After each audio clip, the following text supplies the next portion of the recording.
नमस्कार दोस्तों, मैं विकास कुमार बटवाल आप सभी का बटवाल ट्यूटोरियल्स में स्वागत करता हूं। दोस्तों, आज का इस करंट अफेयर्स क्लास में मैं आप सभी को फिर से स्वागत करता हूं और आशा करता हूं कि आप सभी अच्छे होंगे। तो चलिए देखते हैं आज का करंट अफेयर। उससे पहले मैं देश दुनिया से जुड़ी हुई तमाम तरह की जानकारियाँ दे दूँ जो कि बहुत ही इम्पोर्टेंट है ज्ञान के लिहाज से। तो चलिए सबसे पहले इम्पोर्टेंट मैं आपको बता दूं कि टेस्ट जो अभी हाल ही में जो है इंडिया का जो ऑस्ट्रेलिया के साथ जो खिलाफ एडिलेड में हुआ था, टेस्ट इतिहास में जो है टीम इंडिया ने सबसे छोटे स्कोर पर जो है टीम इंडिया ढेर हो गई है। 19 दिसंबर को जो है रिवर्स स्वीप में जो है बहुत ही स्थिति खराब हो गई है और 2020 में 36 रन पे ढेर हो गई है इंडिया। हिट विकेट भी हुआ है और अन्य देशों की स्कोर वाली पारियों में भी आप देखोगे तो स्थिति इंडिया की बहुत ही खराब है। 6 विकेट पर 19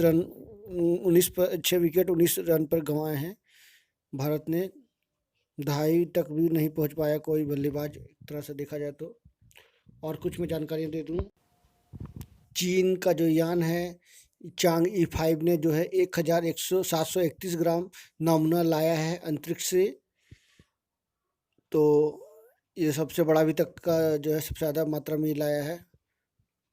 वहाँ की जो है चाइना नेशनल स्पेस एडमिनिस्ट्रेशन ने ये उसके वैज्ञानिक ने जो चांद के द्वारा जो लाया गया उसके बारे में डिटेल से जानकारी दी है। उसके बाद हाल ही में यहाँ पे आप बोलोगे तो कल ही जो है बृहस्पति और शनि सदियों बाद जो है बेहद नज़दीक से करीब करीब वो क्रॉस करेंगे। 1 डिग्री की दूरी दोनों के बीच होगी उनके बीच। वैज्ञानिकों ने ये कल शाम को बताया है कि कल शाम को यानी सोमवार के दिन। तो चलिए देखते हैं आज का क्या है क्लास में खास। तो सबसे पहले मैं बता दूं कि आज का इतिहास जो काफ़ी इंपॉर्टेंट होता है, इससे जुड़े हुए 5 सवाल होते हैं जो कि रेलवे ग्रुप डी के लिए ज़रूरी हैं। आज से तो मैं देखा हूँ कि जो है रेलवे NTPC की जो एग्ज़ाम होने वाली है वो 29 दिसंबर को जो है एडमिट कार्ड इशू भी कर दिया गया है। अब बहुत सारे एग्ज़ाम तो अभी रेलवे के चल रहे हैं जिसमें प्राध्यापक के भी चल रहे हैं। नेक्स्ट है क्वेश्चन ऑफ द डे, जिसमें स्पेशल टॉपिक पर डिस्कशन किया जाता है एज ए करंट अफेयर्स, उसका थॉट्स ऑफ द डे और विज्ञान से जुड़ी हुई महत्वपूर्ण जानकारियाँ मैं इस क्लास में आज देने वाला हूँ। तो चलिए देखते हैं आज का इतिहास। आज ही के दिन वर्ष 1974 में इथोपिया है ना, एक कंट्री है इथोपिया के मेगिस्टच हेले मरियम के नेतृत्व में एक समाजवादी राज्य घोषित किया गया था। आज ही के दिन वर्ष 1989 में अमेरिकी सैनिकों ने तानाशाह मैनुअल नोरेगिया को सत्ता से बेदखल करने के बाद पनामा पर हमला किया था। आज ही के दिन वर्ष 1991 में पॉल किटिंग ऑस्ट्रेलिया के नए प्रधानमंत्री बने। आज ही के दिन वर्ष 1988 में 62वें संशोधन को लोकसभा में पारित की मंजूरी मिली। आज ही के दिन वर्ष 1924 में जर्मन के एडोल्फ हिटलर की जेल से रिहाई हुई। आज ही के दिन 1924 में जर्मन के एडोल्फ हिटलर की जेल से रिहाई हुई थी। काफ़ी तानाशाह ये था। आज ही के दिन वर्ष 1841 में नोबेल पुरस्कार विजेता फ्रांसीसी शिक्षाविद फर्डिनेंड ए ब्यूसन का जन्म हुआ। ये काफ़ी इम्पोर्टेंट है railway group D NTPC SSC CGL के लिए, तो आप इसको ज़रूर देखिए और लोगों को शेयर भी करें। नेक्स्ट मैं बता दूं आज के इतिहास के बाद क्वेश्चन ऑफ द डे। चलिए देखते हैं आगे स्पेशल टॉपिक पर डिस्कशन किया जा रहा है, तो आप इसको ध्यान से सुने। तो चलिए देखते हैं। केंद्र सरकार ने ब्रिटिश व यूरोप तकनीक से देश में किफ़ायती, मजबूत व पर्यावरण अनुकूल राष्ट्रीय राजमार्ग बनाने की नीति पर मुहर लगा दी है। तो आने वाले समय में जो है पर्यावरण के अनुकूल जो है राष्ट्रीय राजमार्ग बनाए जाएंगे। इसमें नई तकनीक, वैकल्पिक सामग्रियां, विदेशी कोड का इस्तेमाल किया जाएगा। खास बात यह है कि इस नीति से निर्माण कंपनी ठेकेदार भले ही कम लागत में सड़क परियोजनाएं पूरी करते हैं, लेकिन सरकार को भुगतान पूरा करना होगा। सरकार ठेकेदार से परियोजनाओं में बचा के पैसों की मांग नहीं कर सकती। सड़क परिवहन और राजमार्ग मंत्रालय ने 14 दिसंबर को राष्ट्रीय राजमार्ग निर्माण में नई सामग्री और नई तकनीक का प्रयोग करने संबंधी आदेश भी जारी कर दिया है। तो जल्द ही हमारे देश में जितने भी हाईवे हैं, NH1 NH2, दिल्ली वगैरह में सबसे लंबा NH8 जो हाईवे है, सभी में इस नई टेक्नोलॉजी का इस्तेमाल करके जल्दी जो है इसको लागू किया जाएगा और सड़कें जो है और मजबूत बनेंगी, फराटेदार बनेंगी। 6 लाइन 4 लाइन की जो भी सड़कें हैं वो इसमें तेज़ी से और और पर्यावरण रहित जो है, पर्यावरण के लिए सुरक्षा या पर्यावरण के अनुकूल जो है इस सड़कों को बनाया जाएगा, ताकि पर्यावरण को कोई तरह का नुकसान ना हो। अभी क्या होता है कि पर्यावरण में यदि पेड़ पौधों को लगाया जाता है तो पेड़ पौधे क्या होता है, जल्दी से विकसित नहीं होते हैं, वो मर जाते हैं, मुरझा जाते हैं। तो चलिए देखते हैं क्वेश्चन ऑफ द डे के बाद आज का थॉट्स ऑफ द डे। प्रेरणा ये सुंदर पिचाई जी का एक कथन है, क्यों वो सीईओ जो हैं गूगल के, और हाल ही में एक ईमेल के माध्यम से उन्होंने सभी कर्मचारियों को अगले साल सितंबर से 30 सप्ताह में 3 दिन आने को ऑफिस कहा है। देखते, एक लीडर सिर्फ अपनी सफलताएं नहीं देखता बल्कि दूसरों की सफलता पर भी ध्यान देता है। बिल्कुल सही बात है। आप लीडर बन गए हो, अपना बिजनेस को संभाल रहे हो, तो आप सिर्फ अपनी सफलता को देख रहे हो तो ऐसे नहीं है, दूसरे की सफलता को भी आपको देखना है कि वो किस प्रकार से अपना काम कर रहा है, क्या उसमें जो है मैनेजमेंट होनी चाहिए, प्रबंध का कैसा नियम है, किस तरह से वो अपना कम समय में ग्रोथ किया हुआ, तमाम तरह की मतलब जानकारियाँ या समझ आपको लेनी होगी। नेक्स्ट देखते हैं एपीजे अब्दुल कलाम जी की, जो कि हमारे भारत के राष्ट्रपति थे, पूर्व राष्ट्रपति और मिसाइल मैन ऑफ इंडिया। पिछली गलती आपकी सबसे बड़ी शिक्षक है, यानी बिल्कुल सही बात है। अनसक्सेसफुल होना यानी गलती करके भी सक्सेसफुल बनना सबसे बड़ी जो है उपलब्धि होती है। नेक्स्ट, निराशावादी को हर अवसर में मुश्किल नजर आती है।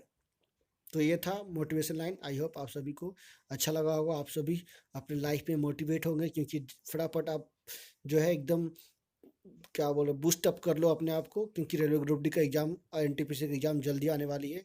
चलिए देखते हैं करंट अफेयर्स क्लास, तो पेन पेंसिल लेकर तैयार होइए। चलिए देखते हैं पहला आज का करंट अफेयर्स। पूरे भारत में 18 दिसंबर को अल्पसंख्यक अधिकार दिवस मनाया गया। यह दिवस जो है मिनिस्ट्री ऑफ माइनॉरिटी अफेयर्स के द्वारा 2006 से मनाया जा रहा है, जिसमें अल्पसंख्यक में ईसाई, मुस्लिम, सिख, पारसी, जैन और बौद्ध भारत में आते हैं। नेक्स्ट देखते हैं, पूरे भारत में 18 दिसंबर को अंतर्राष्ट्रीय प्रवासी दिवस मनाया गया। इसका जो थीम है, मानव गतिशीलता को फिर से जीवंत करना, यानी रिमेनिंग ह्यूमन मोबिलिटी। नेक्स्ट देखते हैं, 66 वर्षीय मशहूर संगीतकार उस्ताद इकबाल अहमद खान का निधन हो गया। तो उनका जो जन्म है दिल्ली घराने में हुआ था 1954 में, और उनको संगीत नाटक अकादमी पुरस्कार भी दिया जा चुका है। तो हाल ही में वो निधन हो गया। वो काफ़ी फेमस संगीतकार थे, भारत में जाने माने संगीतकार में से उनका गिनती होता था। तो हाल ही में उनका 66 वर्ष में निधन हो गया। तो ये थे टॉप 10 में कुछ टॉप 10 डेली करंट अफेयर्स में कुछ करंट अफेयर्स। आगे देखते हैं नेक्स्ट। और आप सभी से मैं रिक्वेस्ट करूंगा कि आप मेरे चैनल को देख रहे हो तो एक बार जरूर सब्सक्राइब कर लेना, ताकि आपको इम्पोर्टेंट कंटेंट मिल सके, और बेल आइकन भी दबा देना। तो चलिए देखते हैं next current affairs number 4।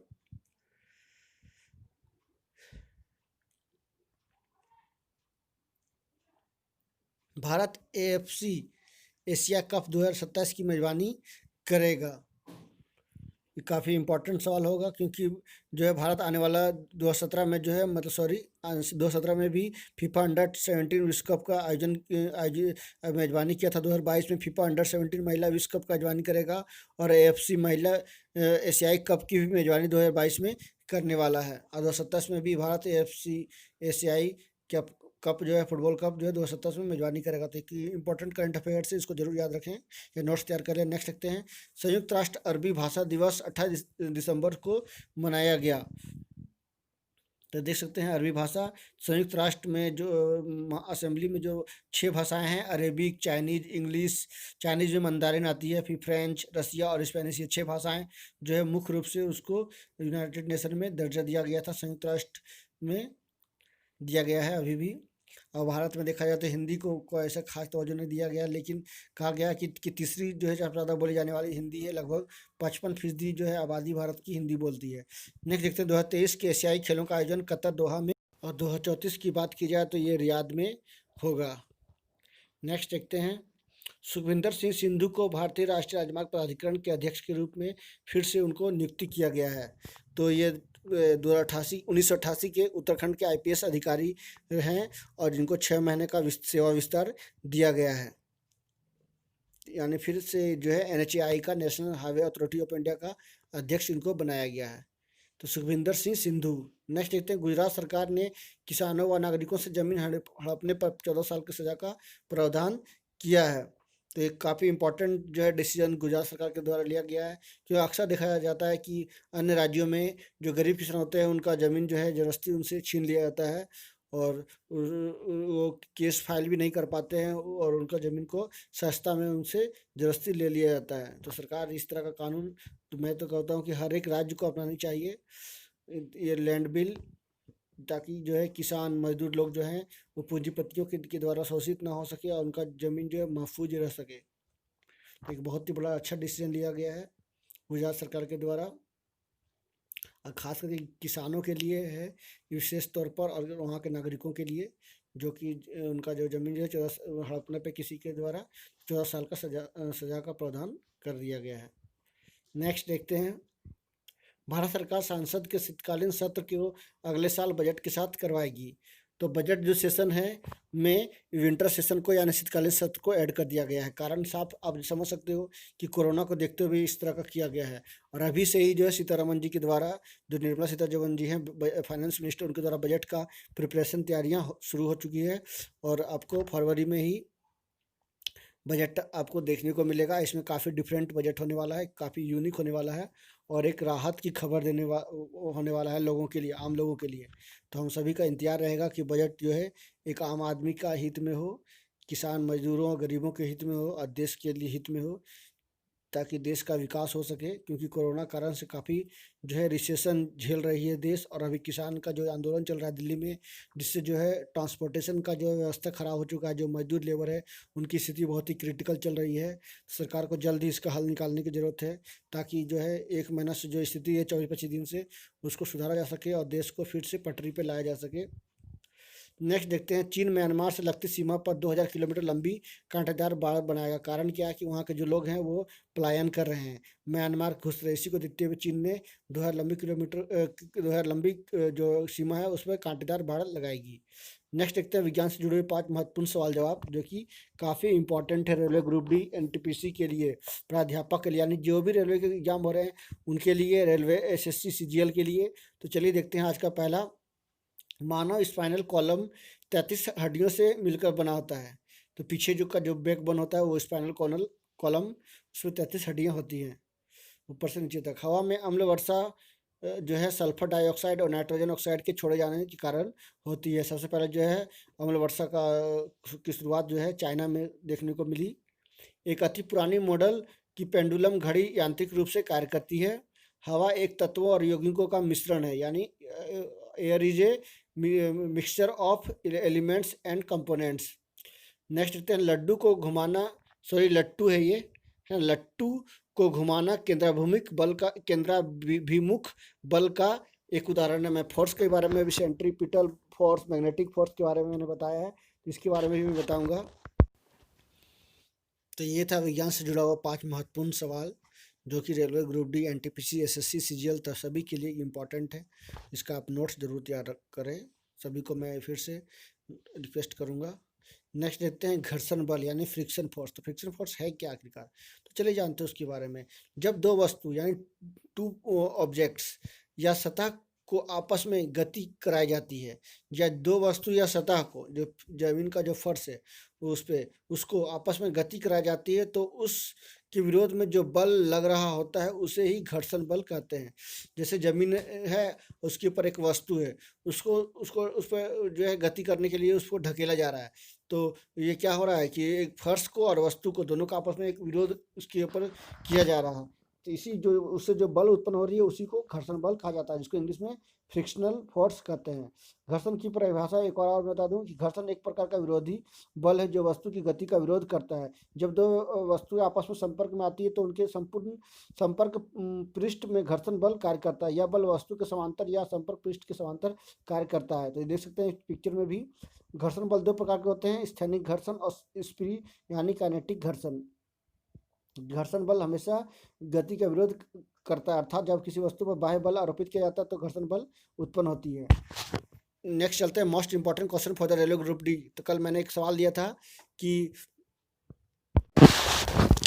Ramakrishna mission का गठन जो है किनके द्वारा किया गया था, तो स्वामी विवेकानंद के द्वारा। और इसमें एक इंपॉर्टेंट और करंट अफेयर्स भी बन सकता है कि कल ही जो है अमित शाह के द्वारा दौरा किया गया कोलकाता में, जिसमें स्वामी विवेकानंद की जो रामकृष्ण मिशन है वहाँ का दौरा किया गया। चलिए देखते हैं 2 और सवाल ले लूँ मैं। मुगल सम्राट हुमायूं का मकबरा कहाँ है? काबुल, दिल्ली, शाहदरा बाग और कुल्दा बाग। जो भी इसका ऑप्शन होगा उसका जवाब आप कमेंट बॉक्स में या डिस्क्रिप्शन बॉक्स में दे सकते हो।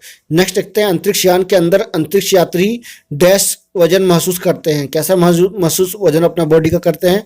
तो ज़्यादा, कम, शून्य और बराबर। तो इसमें जो भी जवाब है आप इसका जवाब दो। अब मैं आपका जवाब का इंतजार करूंगा और जो भी व्यक्ति जो सही जवाब देगा उसका मैं नाम जो है इस सेशन के माध्यम से कल लूँगा। तो चलिए और कुछ मैं आपको जानकारियाँ दे दूँ। ये था इंपॉर्टेंट 2 क्वेश्चन। मैं लगातार प्रतिदिन 2-2 क्वेश्चन दूंगा रेलवे ग्रुप डी के लिए, एनटीपीसी के लिए। सरदार वल्लभ भाई पटेल जी के बारे में बता दूं कि हाल ही में जो है उनको 31 अक्टूबर में अंतर्राष्ट्रीय एकता दिवस और उनकी जन्मदिन पर और उनकी मृत्यु पर भी जो है पुण्यतिथि पर भी हाल ही में भारत सरकार के द्वारा उनको मनाया गया। तो Sardar Vallabhbhai Patel was born in नानीदाद, Nadiad, Gujarat on October 31, 1855. His birthday anniversary is now observed as National Unity Day और राष्ट्रीय एकता दिवस। In Ahmedabad, he happened to meet Mahatma Gandhi and after a couple of meeting came under। तो ये सरदार Vallabhbhai Patel के बारे में जानकारियाँ थी। आई होप आप लोगों को कुछ जरूर मिली होगी। सभी लोग इससे वाकिफ है, कोई खास ये नहीं है, ये आम हो चुका है। चलिए देखते हैं ई कोर्ट्स के बारे में। ई कोर्ट्स क्या है? E courts mission mode project.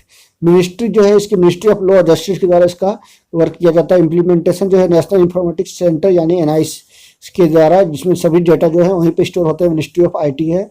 इसका विशेषता है क्या? Provide efficient and time bound citizen centric service delivery to develop, install and implement decision support system in courts to automate the process to provide transparency of information access to its stakeholders to enhance judicial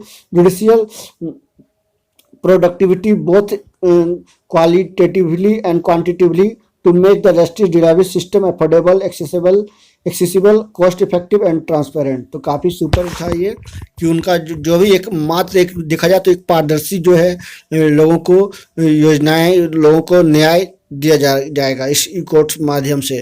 तो देख सकते हैं कि इसका mode project क्या है। E courts में computerisation और ई सर्विसेज हैं, जिसको नेशनल जुडिशियल डाटा ग्रिड भी कहा गया है। मेन जो इसका उपलब्धि है 92% कोर्ट्स को जो है कंप्यूटराइज करना जो है नेशनल जुडिशियल डाटा ग्रिड में। Video conferencing in 500 courts and 347 jails इसका जो अचीवमेंट से उपलब्धि होने है। So case status information online, जो भी स्टेटस है सब ऑनलाइन आप उसका देख सकते हो, साइबर कैफे में या मोबाइल में या जहाँ पर आपका जो व्यवस्था है आपके अनुसार। SMS service for parties, lawyers and NJDG mobile app. तो NDG मोबाइल ऐप भी चल रही है नेशनल जुडिशियल डाटा ग्रिड का, जिसको भी आप डाउनलोड करके तमाम तरह की जानकारियाँ जो भी आपको केस से संबंधित जो भी समस्याएं हैं उसका ले सकते हो। तो ये काफ़ी इंपॉर्टेंट है e courts mission mode project, जिसका शुरुआत जो है 1/1/2016 में किया गया। तो फ्रेंड्स आज की क्लास में इतना ही। नेक्स्ट क्लास के साथ फिर मिलूंगा, तब तक के लिए नमस्कार, सवाख है। और जाते जाते आप सभी से रिक्वेस्ट करूंगा कि आप रेलवे ग्रुप डी NTPC की तैयारी कर रहे हो तो एक बार मेरे चैनल को जरूर सब्सक्राइब कर लेना, ताकि तमाम तरह की जानकारियाँ आपको मिल सके। और बेल आइकन प्रेस जरूर कर लेना ताकि ऑल काइंड्स ऑफ इन्फॉर्मेशन जो है सबसे पहले आपको पहुँच सके। तो मैं आप सभी से अलविदा लेता हूँ और सभी को धन्यवाद कहूँगा कि देखने के लिए, हमारा वीडियो वॉच करने के लिए। So thank you very much for watching and please subscribe again.